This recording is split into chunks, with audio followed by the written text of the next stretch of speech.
Hello everyone, आज आपण बघूया क्रोमोझोमल ॲब्रेशन म्हणजे काय आणि त्याचे टाईप्स कोणते आहेत. ओके, तर पहिल्यांदा आपण बघूया स्ट्रक्चरल क्रोमोझोमल ॲब्रेशन म्हणजे काय आणि त्याचे कोणकोणते टाईप्स आहेत. तर first we will introduce about chromosomal aberration. Chromosomal aberration म्हणजे काय, तर असे चेंजेस ज्याच्यामुळे काय होतं, एकतर क्रोमोझोमच्या स्ट्रक्चरमध्ये चेंज येतो आहे किंवा एकतर क्रोमोझोमचे नंबर चेंज होतात.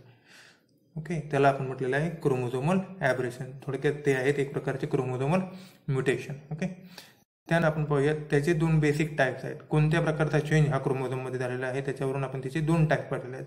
एक म्हणजे स्ट्रक्चरल आणि दुसरे आहेत न्यूमेरिकल. आता स्ट्रक्चरल म्हणजे काय, तर ह्याच्यामध्ये काय होतं, इंडिव्हिज्युअल क्रोमोझोमचा एक स्ट्रक्चरमध्ये चेंज होतोय. म्हणजे एकतर क्रोमोझोमचा सेगमेंट डिलीट होईल किंवा नवीन क्रोमोझोमचा सेगमेंट तिथे ॲड होईल किंवा त्या क्रोमोझोमच्या सेगमेंटचं रिव्हर्ट ओरिएंटेशन होऊ शकतं. म्हणजे अशा प्रकारचे वेगवेगळे चेंजेस हे क्रोमोझोमच्या स्ट्रक्चरमध्ये होत असतात. त्यालाच आपण म्हटलेलं आहे स्ट्रक्चरल क्रोमोझोमल ॲब्रेशन. ओके, आणि दुसरा आहे न्यूमेरिकल, ज्याच्यामध्ये काय होतात, एकतर इंडिव्हिज्युअल क्रोमोझोमचे नंबर चेंज होतात किंवा एंटायर क्रोमोझोमचा सेट हा एकतर ॲड होईल किंवा डिलीट होईल. फॉर एक्झाम्पल ह्युमनमध्ये 23 पेअर्स आहेत क्रोमोझोमच्या, म्हणजे टोटल क्रोमोझोम आहेत 46. समजा ह्याच्यामधून एक नंबरच्या पेअरचा एक क्रोमोझोम मिसिंग झाला तर टोटल क्रोमोझोम राहतील हे 45. याला आपण म्हणतो इंडिव्हिज्युअल क्रोमोझोमल चेंज. ओके, आणि सेकंड क्रोमोझोमल चेंज आहे तो म्हणजे numerical chromosomal change, whole chromosomal sets. Okay, त्याच्यामध्ये काय होतं, समजा ह्युमनमध्ये 23 पेअर्स आहेत. समजा ह्यातली काय झाली, 2 क्रोमोझोमच्या जोड्या आहेत, म्हणजे काय 23 अशा मिळून टोटल 2 जोड्या आहेत. तर ह्याच्यामध्ये समजा एक्स्ट्रा एखादी जोडी ॲड झाली तर ह्याला एखादी पेअर ॲड झाली तर त्याला आपण काय म्हणतोय, numerical chromosomal changes where entire chromosome sets are get added. Okay, तर अशा प्रकारे हे दोन चेंजेस आहेत, एक म्हणजे स्ट्रक्चरल आणि दुसरे आहेत न्यूमेरिकल ॲब्रेशन. तर तुम्हाला समजलं असेल थोडक्यात ॲब्रेशन म्हणजे काय, तर असे चेंजेस ज्याच्यामुळे काय होतं आहे, क्रोमोझोमच्या स्ट्रक्चरमध्ये किंवा नंबरमध्ये चेंज होते. त्यातले आता आज फोकस करणार आहोत आपण स्ट्रक्चरल क्रोमोझोमल ॲब्रेशन, आणि स्पेसिफिकली आज आपण घेणार आहोत पहिले टाईप्स क्रोमोझोमल, वेगवेगळे टाईप्स, आणि त्याच्यानंतर क्रोमोझोमच्या ॲब्रेशनचे एक टाईप्स आपण घेणार आहोत, ते म्हणजे डिलिशन्स आहेत.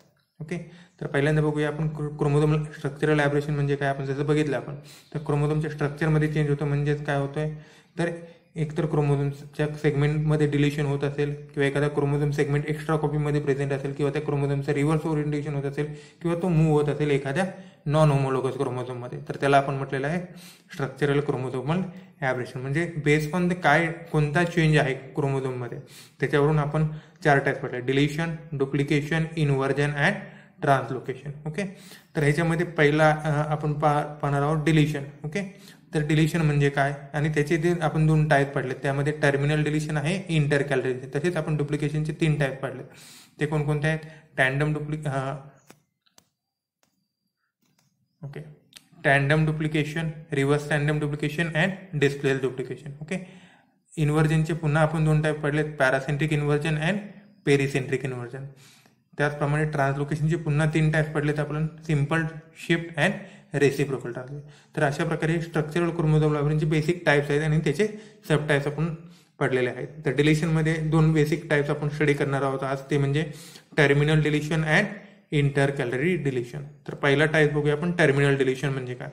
आता जर आपण बघितलं टर्मिनल डिलिशन काय होतं, याच्यामध्ये डिलिशनमध्ये क्रोमोझोमचा एखादा सेगमेंट काय होतो, मिसिंग होतो किंवा लॉस होतो. एखादा क्रोमोझोमचा सेगमेंट किंवा पार्ट हा काय होतो, डिलीट होतो, त्याला आपण म्हटलेलं आहे डिलिशन. ओके, त्याचे 2 टाईप्स कोणते आहेत, टर्मिनल आणि इंटरकॅलरी डिलिशन. आता टर्मिनल डिलिशनमध्ये जर आपण बघितलं तर हा एक नॉर्मल क्रोमोझोम आहे ज्याच्यावरती जीन आहेत ABCDEF आणि G.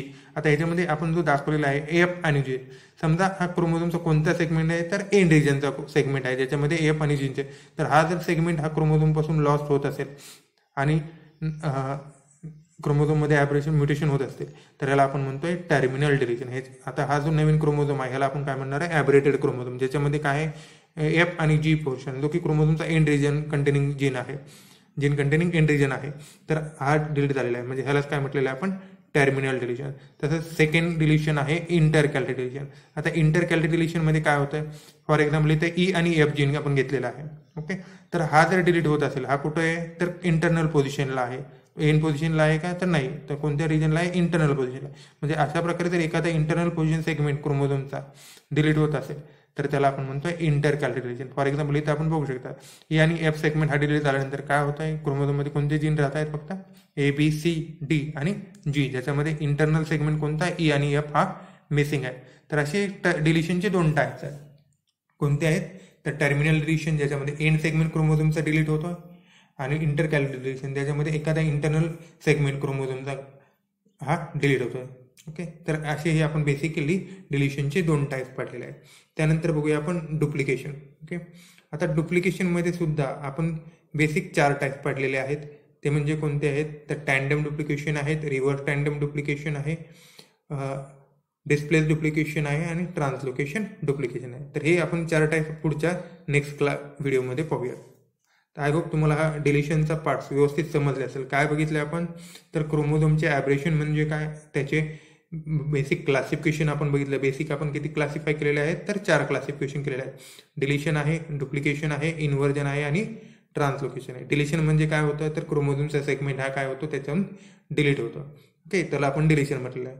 त्यानंतर त्या डिलिशनचे आपण पुन्हा 2 सब टाईप पाहिले. कोणते, एक आहे टर्मिनल डिलिशन आणि दुसरा होता इंटर कॅलरी डिलिशन. टर्मिनल डिलिशनमध्ये काय झालं होतं, तर एंड सेगमेंट हा क्रोमोझोमचा काय झाला, लॉस झाला. ह्याला आपण म्हटलेलं आहे टर्मिनल, ज्याच्यामध्ये एफजी सेगमेंट हा काय होता, लॉस झालेला होता. सेकंड डिलिशन आपण बघितलेलं होतं इंटर कॅलरी डिलिशन, ज्याच्यामध्ये काय होतं, ई आणि एफ हा जो इंटरनल पोर्शन आहे क्रोमोझोमचा, इंटरनल सेगमेंट, तो काय झाला होता, लॉस झाला होता. मग नवीन ॲपरेटेड क्रोमोझोम होता ज्याच्यामध्ये हा ई आणि एफ पोर्शन मिसिंग होता. मग अशा डिलिशनला आपण म्हणतो inter calorie deletion. I hope तुम्हाला हा व्हिडिओ व्यवस्थित समजला असेल. तुमच्या काही शंका असतील डिलिशन या संदर्भात तर तुम्ही मला कमेंटमध्ये टाकू शकता. थँक्यू.